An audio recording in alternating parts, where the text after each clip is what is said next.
எல்லாருக்கும் வணக்கம். தமிழக அரசு தொடர்ந்து நீதிமன்ற அவமதிப்பை செய்து கொண்டு இருக்கிறது.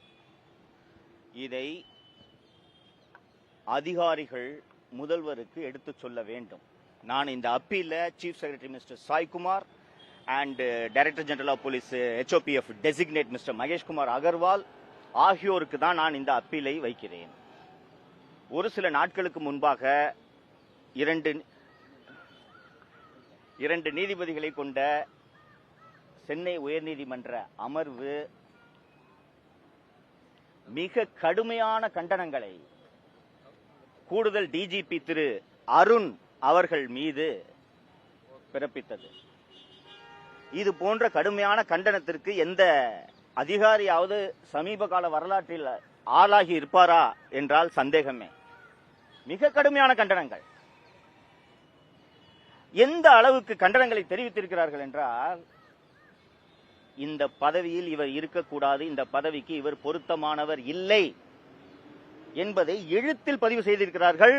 அரசு அதிகாரிகள் கவனத்தில் கொள்ள வேண்டும். இது ஓரல் அப்சர்வேஷன் இல்ல.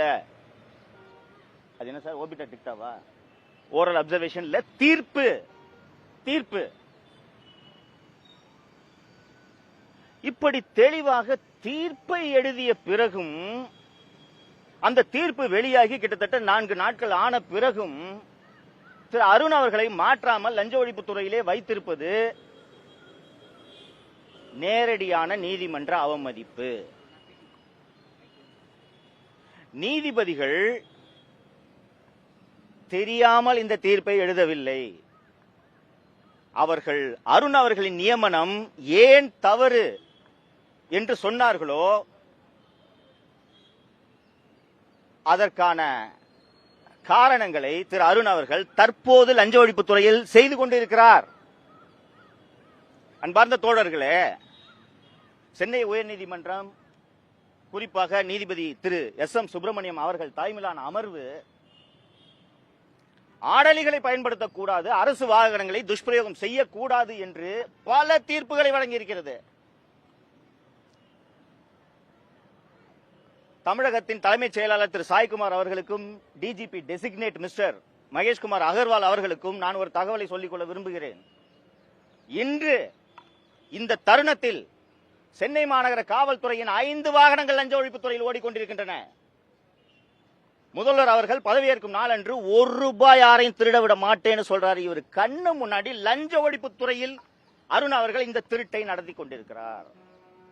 5 வாகனங்கள், ஒரு வாகனத்துக்கு 160 லிட்டர் கோட்டா. கரெக்டா சார்? 160 எக்ஸ்ட்ரா கோட்டா ஒரு 60 சார்?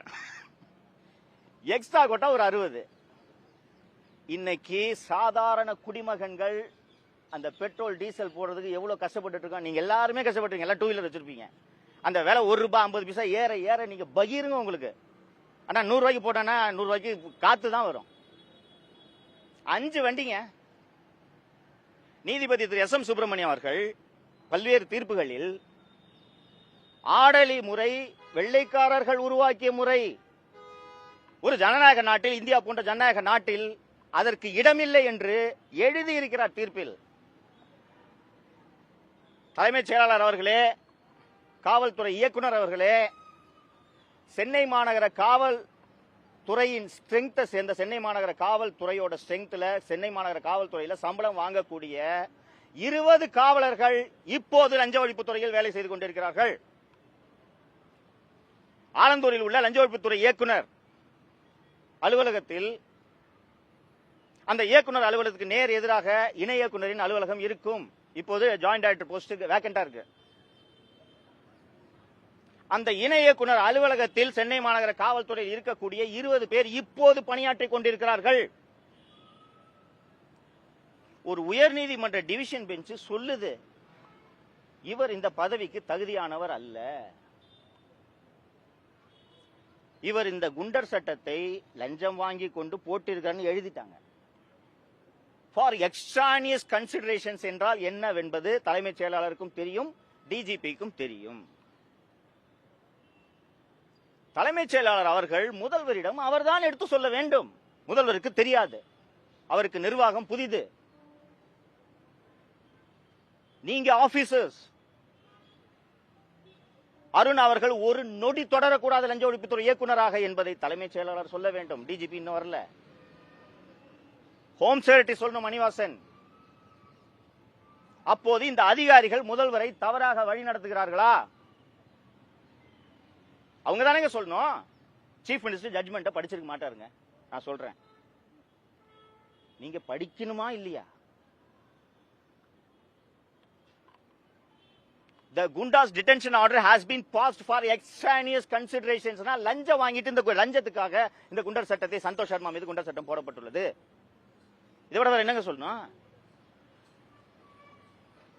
இப்ப அந்த எக்ஸ்ட்ரானியஸ் கன்சிடரேஷன்ஸ் இருக்கு. அப்போ சந்தோஷ் சர்மா மீது லஞ்சத்திற்காக ஊழலுக்காக சந்தோஷ் சர்மா மீது குண்டர் சட்டத்தை அருண் பிறப்பித்துள்ளார் என்றால், இப்ப அருண் மீது விசாரணை நடத்த நான் யாரிடம் சென்று புகார் அளிப்பது? யார்கிட்ட போய் புகார் கொடுக்குறது சார் நானு?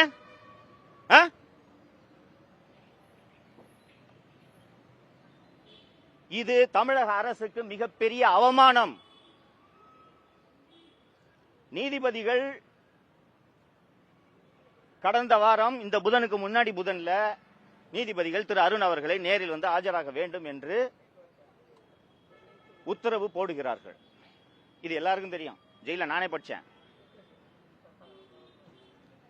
அப்படி இருக்கும்போது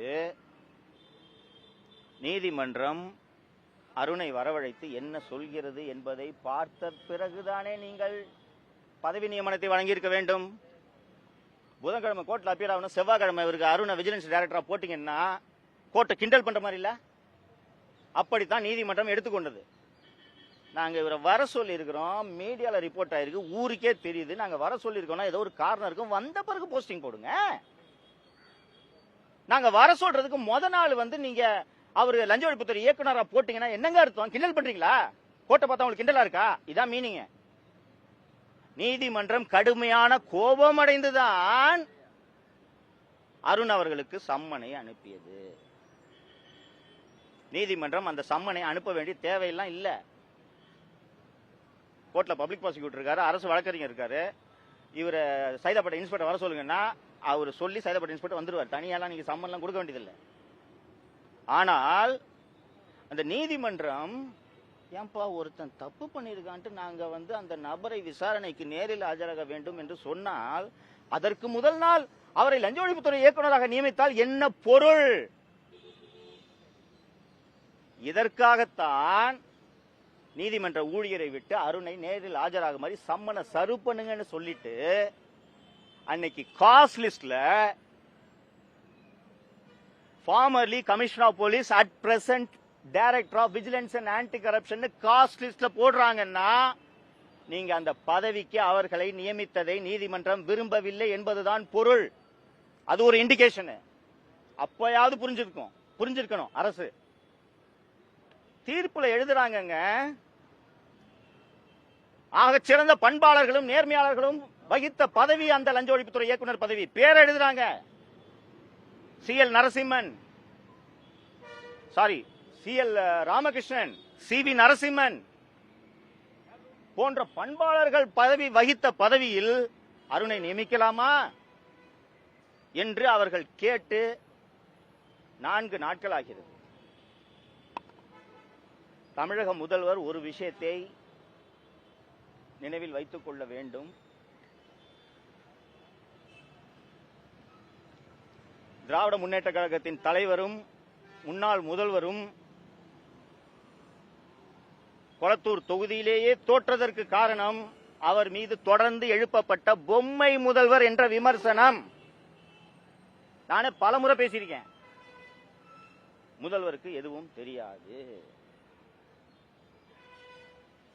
உலகத்தில் என்ன நடக்கிறது என்று தெரியாமல் கனவு உலகத்தில் வாழ்ந்து கொண்டிருக்கிறார் முதல்வர் என்று நான் பலமுறை பேசியிருக்கிறேன். எதிர்க்கட்சி தலைவர்களும் விமர்சனம் செய்திருக்கிறார்கள். அதனால்தான் MK ஸ்டாலின் கொளத்தூரில் தோற்றார் என்பதை இன்றைய முதல்வர் திரு விஜய் அவர்கள் புரிந்து கொள்ள வேண்டும். நேரடியாக நீதிமன்ற அவமதிப்பை தமிழக அரசு செய்து கொண்டிருக்கிறது. இதை நீதிமன்றங்கள் எளிதாக எடுத்துக் கொள்ளாது என்பதை முதல்வருக்கு அதிகாரிகள் எடுத்து சொல்ல வேண்டும். இதற்கு முன்பு இருந்த அரசு அதிகாரிகளால் நடத்தப்பட்டது. அந்த அதிகாரிகள் தங்கள் சுயநலனை மட்டுமே மனதில் வைத்து பணியாற்றினார்கள். அப்படியெல்லாம் இல்லாமல் நல்ல அதிகாரிகளை இந்த அரசு தேர்ந்தெடுக்கிறது. தலைமைச் செயலாளர் திரு சாய்குமார் ஆகட்டும், டிஜிபி திரு மகேஷ்குமார் அகர்வால் ஆகட்டும், சென்னை மாநகர ஆணையர் திரு அமல்ராஜ் ஆகட்டும், நல்ல அதிகாரிகளை தேர்ந்தெடுக்கிறார்கள். இந்த அதிகாரிகள் இந்நேரத்தில் முதல்வரிடம் நீதிமன்றம் இப்படி சொல்லி இருக்கிறது, நமது அரசு செய்த மாபெரும் பிழை இது, அதற்கான காரணத்தை கண்டறிய வேண்டும். அதற்கு முன்பு முதலில் நீதிமன்ற உத்தரவிலேயே எழுதியிருப்பதனால் உடனடியாக அருண் அவர்களை லஞ்ச ஒழிப்பு துறையிலிருந்து மாற்ற வேண்டும் என்பதை முதல்வர் அவர்களுக்கு இந்த அதிகாரிகள் எடுத்து கூறியிருக்க வேண்டும். அவரை மாற்றாமல் வைத்திருக்க அவர்கள் தமிழக அரசு நீதிமன்ற அவமதிப்பை செய்து கொண்டிருக்கிறது என்பதை முதல்வருக்கு அதிகாரிகள் எடுத்து சொல்ல வேண்டும்.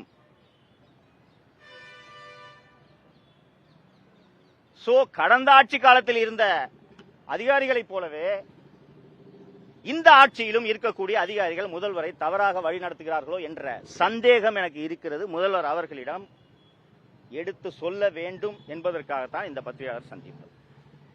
இது கொஸ்டின்ஸ் கேப்பா.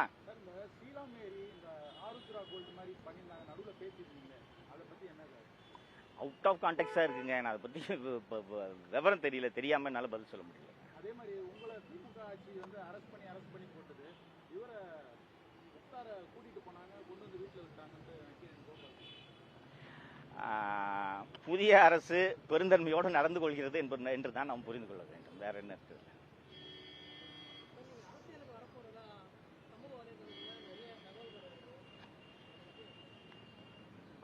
நண்பரே, நான் பிறந்த மண், இந்த மாநிலம், இந்த மக்கள் நல்லா இருக்கணுன்றதுக்காக நான் எவ்வளவு இழந்திருக்கேன்றது உங்களுக்கு நல்லா தெரியும். ரெட்பிக்ஸ் தான் நீங்க தெரியும்ல, நீங்க எவ்வளவு இழந்திருக்கீங்க. கிட்டத்தட்ட நானும் எங்க குடும்பமே தியாகம் பண்ணியிருக்கோம். எங்களை தியாகம் பண்ணிக்கிட்டோம் இல்லைங்களா? 200 நாள் ஜெயில இருந்திருக்கேங்க. 200 நாளைக்கு மேல ஜெயில இருந்திருக்கேன். 2 வருஷத்துல அம்மாவை இழந்திருக்கேன். அப்போ இந்த மக்கள் அவதிப்படும் சூழல் ஏற்பட்டால் வேடிக்கை பார்த்து கொண்டிருப்பேனா?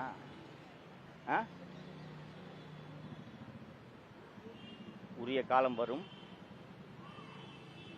பார்க்கலாம்.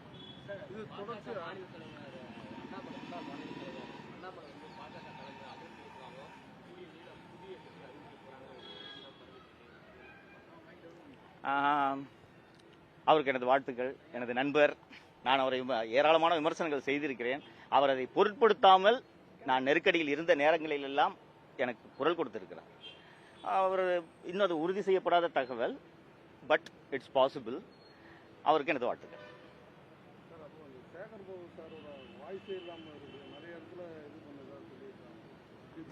இல்ல புரியலீங்க எனக்கு.